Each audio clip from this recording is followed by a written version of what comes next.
Siguiendo con los ejercicios planteados, toca el turno de insertar el símbolo correcto. Ya puede ser el de subconjunto o el de no subconjunto para cada uno de los incisos.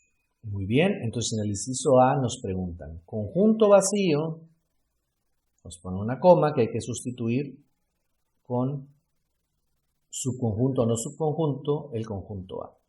Entonces, pues este ejercicio está relativamente sencillo por el teorema, ¿no? De que el conjunto vacío pertenece, o más bien no pertenece, es subconjunto de cualquier conjunto, ¿no? Entonces corrijo, entonces el conjunto vacío es subconjunto de cualquier conjunto, entonces ahí está. Entonces el símbolo correcto es el de subconjunto. Siguiente, A es subconjunto o no subconjunto de B. Bueno, pues tenemos que A contiene a 1 y que B contiene a 1, 4. Entonces, en la definición de subconjunto, todos los elementos que están en A están en B. Entonces, el símbolo correcto es subconjunto. Siguiente inciso, el inciso C. Tenemos B y D. Entonces, observemos. B tiene a 1 y tiene a 4. Y D tiene a 1, 3, 5, 7 y 9. Podemos observar que el número 4 no se encuentra en D. Por lo tanto, el símbolo es no subconjunto. Vámonos al inciso D, que es C con el conjunto D. Observamos que C también tiene 4, entonces pues ya sabemos que es no subconjunto. Y finalmente D con el conjunto universal. Como tenemos el conjunto universal, pues yo creo que ya ni vale la pena ir a ver qué contiene D. Definitivamente será subconjunto. Bien, este es otro tipo de ejercicio para practicar el concepto de subconjunto. El ejercicio 7 pretende mezclar el conjunto vacío con la definición de subconjunto y de pertenece. Entonces vamos a indicar si son verdaderas o falsas las siguientes afirmaciones y por supuesto hay que justificar las respuestas, sobre todo las negativas o las falsas. Entonces aquí nos dice, conjunto vacío es subconjunto de un conjunto que a su vez tiene como un elemento vacío, pues aquí la respuesta es verdadera. Nuevamente por el teorema, ¿no? Entonces, ni siquiera podemos fijarnos del lado derecho, nos deberíamos fijar del lado derecho de la expresión, ¿no? Con el lado izquierdo sería suficiente, ¿no? Para decir que esto es verdadero. ¿Qué pasa en el inciso B? En el inciso B nos cambian el símbolo de subconjunto por el de pertenece. Entonces, es un ejercicio, digámoslo así, un poquito más complicado. Entonces, el conjunto vacío pertenece a un conjunto que tiene un elemento que es vacío. Entonces, aquí la respuesta es verdadera. O sea, sí califica, sí califica. En este caso, el conjunto vacío también cumple como elemento. Y el inciso C nos dice que el conjunto vacío pertenece al conjunto vacío. Entonces, vámonos a la definición de lo que es el conjunto vacío. El conjunto vacío es un conjunto que no tiene nada. Es el cero de las matemáticas discretas. Por lo tanto, no tiene elementos. Entonces, aquí la respuesta es falsa, ¿no? Entonces, el conjunto vacío no tiene elementos, entonces pues la respuesta es falsa, ¿sí? Entonces, aquí está el resumen de las tres respuestas. Siguiente ejercicio. Se da un conjunto y habrá que decir cuáles son los elementos de A y además falso y verdadero para cada uno de los incisos. Este ejercicio tiene como objetivo fortalecer el concepto de pertenece y de subconjunto. Muy bien, vamos a ver las respuestas y analizarlas. ¿Cuáles son los elementos de A? Primero, nuestro sentido de la vista está percibiendo 8 símbolos. Podemos caer en la tentación de contestar 8, pero no es así, porque cada uno de los símbolos también se encuentra integrado a su vez en un conjunto. Entonces, para A, digámoslo así, no sé si esto nos lo imaginamos como cajas, para A existen 3 cajas. Esas cajas contienen algo, pero para A lo que está viendo A simplemente son 3 cajas, 3 conjuntos, pues. Entonces, ¿listo? La respuesta es 3. Ahora, reforzando esta analogía con la de las cajas, podemos utilizarla para responder cada uno de los siguientes incisos. Por ejemplo, 1 pertenece a A. Aquí nos están aquí nos están colocando un truco, ¿no? Nos están tirando una curva, ¿no? Así desde el béisbol. Entonces, sí, nuestro ojo está viendo el símbolo 1, pero ese símbolo 1 para A no existe. Entonces, A no, o por niveles, podemos trabajar, hacer una analogía con niveles, ¿no? Entonces, digámoslo así, para A, voy a salir de la presentación un poco, para A, pues no existe la posibilidad de ver cada uno de los elementos internos de los conjuntos que contiene. Entonces, si nos dieran esto, que sería matemáticamente válido, o sea, esto es válido. Entonces, aquí la pregunta es, ¿1 pertenece a A? Aquí la respuesta sería muy sencilla de establecer, pues definitivamente falso, ¿no? Ni siquiera nuestro sentido de la vista, ¿no? Hasta diríamos, bueno, ¿y ese 1 qué? ¿Por qué esta pregunta, no? O sea, ni siquiera tiene chiste hacer esta pregunta. Pero si volvemos, bueno, hay que dejar que el control Z haga su trabajo. Si volvemos al esquema original, entonces sí, aquí nos están diciendo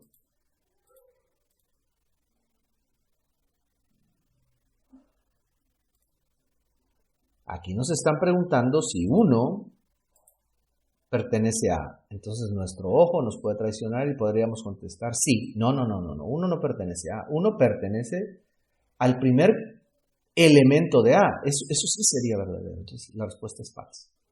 Muy bien, pues ya lo demás es más sencillo, ¿no? El siguiente inciso nos dice 1, 2, 3. ¿Es subconjunto de A? No. 1, 2, 3 no es subconjunto de A. 1, 2, 3 es elemento de A, entonces la respuesta es falsa. Por lo tanto, el siguiente ejercicio sí es verdadero. 6, 7, 8, ¿pertenece a? Sí. Sí, aquí está. 6, 7, 8, pertenece a, es verdadero.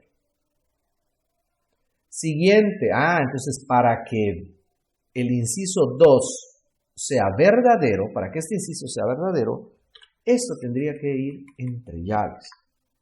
Para que esto sea verdadero. Cosa que está sucediendo en el ejercicio, en el inciso 4. Ahí sí está bien establecido el subconjunto. Ahora sí, aquí nos están dando un conjunto que contiene un elemento, que contiene un elemento que a su vez también está en A. Por lo tanto, esto es verdadero. Muy bien. Entonces esto es verdadero. Vamos ahora con el siguiente inciso, el inciso 5. Entonces dice, conjunto vacío pertenece a. Bueno, antes de dar respuesta al 5, vamos al 6. El 6 dice, conjunto vacío, ¿es subconjunto de A? Bueno, ya varias veces he mencionado el teorema, esto es definitivamente verdadero. ¿Qué pasa entonces con el ejercicio 5? El ejercicio 5 es falso. ¿Qué se necesita para que el ejercicio 5 sea verdadero? Bueno, pues habría que modificar y aquí agregar una categoría que indicara que el conjunto vacío está aquí. En este caso, esta respuesta falsa en el inciso 5 sería verdadera, ¿no? Entonces, aquí podemos ver cómo conceptos tan sencillos como el de pertenece y el de subconjunto nos pueden confundir, ¿no? Repito, de manera aislada, independiente, el conocimiento es muy sencillo, pero ya cuando se empieza a combinar, caray, ¿no? Entonces, bueno, eso lo ilustra el ejercicio número 8. Vamos al ejercicio número 9, nos dice que hay que determinar la cardinalidad, el tamaño, pues, aquí se llama cardinalidad, el tamaño de cada uno de los siguientes conjuntos. Número 1. X pertenece a Z y además X es menor que 3. Caray, ¿qué es Z? Bueno, pues vamos al material a ver qué es Z. Existen unos conjuntos que ya están como preestablecidos Y ahí hay uno que se llama Z. Es más, yo estoy utilizando una notación no correcta, incorrecta. Esta Z en realidad no la he encontrado en los editores, es una Z con dobles líneas. Pero bueno, valga, ¿no? Entonces Z es el conjunto de los enteros. Entonces contiene a los enteros tanto positivos y negativos. Ok. Entonces en los ejercicios de matemáticas discretas se utilizan mucho esta simbología. Muy bien. Entonces considerando eso, entonces aquí la respuesta es definitivamente, no la podemos determinar, es de tamaño infinito. Porque si esto lo hacemos de forma extensional sería 2, 1, 0, menos 1, menos 2, menos 3, menos 4 y llegaríamos hasta infinito. Muy bien, en el inciso B nos complica un poco la situación porque se está utilizando un recurso matemático. Nos dice que 1 es menor o igual que x al cuadrado y menor o igual a 2. ¿Quién es el que soporta esta condición? Pues es el número 1. Si el número 1 lo sustituimos, nos da 1. Entonces es mayor que 1 y menor o igual que 2. Y el otro que cumple es menos 1. Menos 1 al cuadrado también es 1. Por lo tanto, la cardinalidad del ejercicio B es 2. Entonces aquí el concepto de cardinalidad es muy sencillo, es el tamaño. Queremos complicar el ejercicio, lo que tenemos que hacer es simple y sencillamente buscar un concepto que sea complicado. En este caso, pues es x cuadrada, no pasa mucho, ¿no? Pero si nos dieran una ecuación más complicada, entonces el problema no es de cardinalidad, sino del dominio del problema de la ecuación que nos planteen, ¿no? Entonces, pues el conocimiento está relacionado. Inciso C. En el inciso C tenemos a cada uno de los elementos, pues son conjuntos, entonces nos daría 3. Y el inciso D, ahí nos mezclan los conceptos, nos están dando el conjunto, pero no de manera aislada, sino ya integrada con el conjunto potencia. Entonces, por la experiencia de un ejercicio anterior, me parece que es el 5, entonces 2 con conjunto potencia de un conjunto que tiene 3 elementos, pues sería 2 a la 3 es igual a 8, ¿no? Entonces aquí el truco es, o lo que nos pretenden confundir, es que no nos están dando un conjunto ya preestablecido, ¿no? Sino que basado en otro concepto. Muy bien, pues este sería el ejercicio 9. Entonces, podemos complicar, yo como profesor le puedo complicar a un estudiante, pues recurriendo a una ecuación complicada. Y vamos el ejercicio 10 nos dice que hay que insertar el símbolo correcto, ya sea de pertenece o de subconjunto. Entonces, inciso A, nos dicen 2, y esa coma la vamos a sustituir por pertenece o subconjunto. Definitivamente tiene que ser pertenece, ¿no? Entonces 2 es un elemento, pues. En este caso aquí nos están poniendo entre llaves. Entonces al ponerlo entre llaves nos están mandando, dependiendo de lo que existe al lado derecho, pero como que nos están mandando al concepto de subconjunto. En este caso sí aplica subconjunto. Pero no en el ejercicio C. O sea, aquí pareciera que debemos de manejar ya el de subconjunto, pero no, hay que leer el lado derecho para ver cómo está integrado el conjunto y decir, ok, no, acá es pertenece. Fíjense cómo aquí sí aplica subconjunto, pero acá no. Acá las cosas cambian porque este es un conjunto que a su vez contiene otros conjuntos. Entonces el símbolo correcto es el de pertenece. Y finalmente el símbolo, el inciso D, que bueno, vuelve a plantear lo del teorema con el conjunto vacío, entonces pues definitivamente es el de subconjunto. El único concepto que falta es el de cardinalidad. Muy bien, vamos entonces a trabajar, el de partición.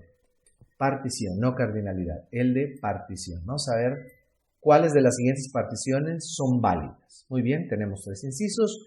Tenemos el conjunto A que va del 1 al 9. Y entonces el inciso A.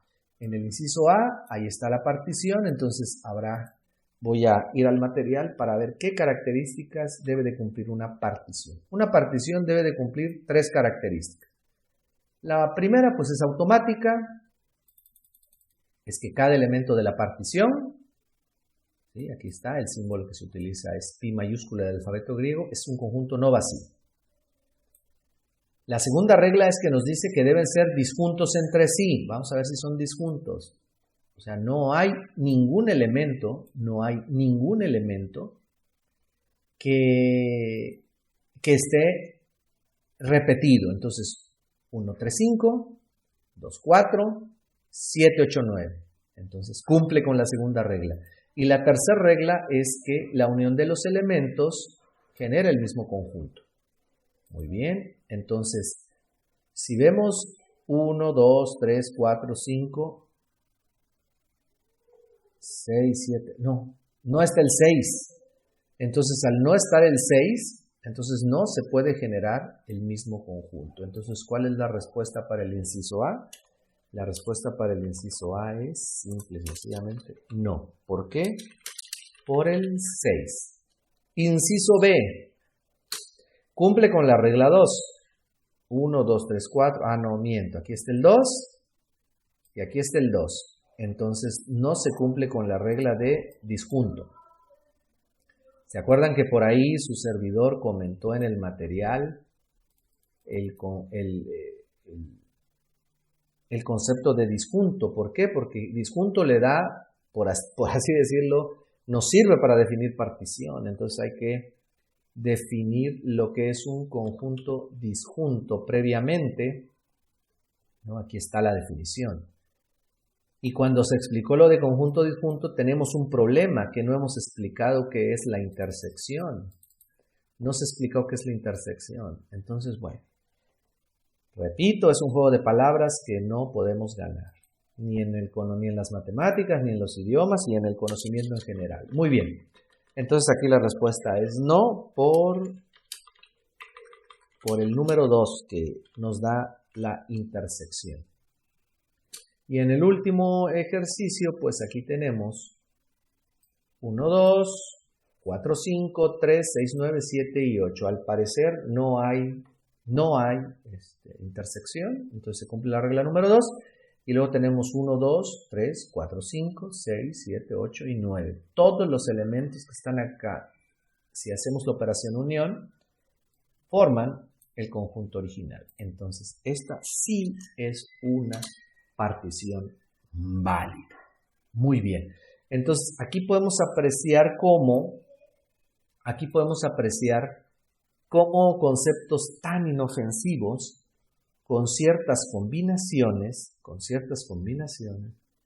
empiezan a enriquecer a todos los conceptos. Entonces, así es el conocimiento, ¿no? El conocimiento tiene una base, y si esa base la vamos combinando, pues generamos aplicaciones interesantes.